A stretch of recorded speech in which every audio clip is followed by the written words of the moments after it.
اعلم الصحابۃ و افضلہم، ابو بکر وہ ہیں جو سارے صحابہ سے بڑے عالم ہیں اور سارے صحابہ سے سب سے زیادہ فضیلت والے اور افضل ہیں۔ اب حضرت ابوبکر صدیق بولے کہ میں نے اپنے آقا و مولا جناب محمد الرسول اللہ صلی اللہ تعالی علیہ وسلم سے یہ روایت سنی ہے کہ جس جگہ نبی کا وصال ہو، نبی کی تدفین بھی وہیں ہوتی ہے۔ اسی لیے مرزا کے بارے میں کہتے ہیں نا کہ وہ جہاں مرا تھا اگر نبی ہوتا تو اس کی تدفین بھی وہیں کرتے نا، کیونکہ یہ ابوبکر صدیق، یہ حدیث ہے،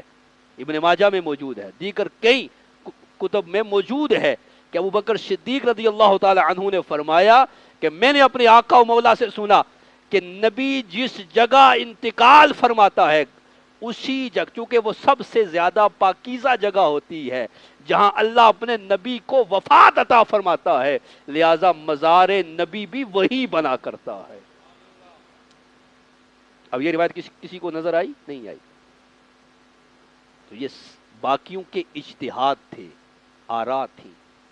ہر ایک نے اپنا اجتہاد پیش کیا۔ مکے والوں نے مکے کے لیے اجتہاد پیش کیا، مدینے والوں نے مدینے کے لیے کہا، اور بیت المقدس والوں نے وہاں کے لیے، لیکن حضرت ابوبکر صدیق نے نص پیش کی۔ قرآن و سنت کی جب نص آ جائے،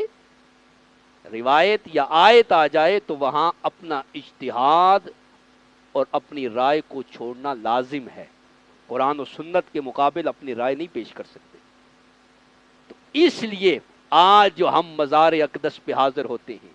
آج جو گنبد خضرا کے جو نظارے ہیں، یہ حضرت ابوبکر صدیق کے اس بیان کے وجہ سے ہیں جو آپ نے حدیث مبارکہ بیان کر کے اپنا عالم الصحابہ ہونا بیان کر کے اور حضور کے دین اور اس شریعت کی امانت کو امت کے سامنے پیش کر دیا، جس کی بدولت آج ہم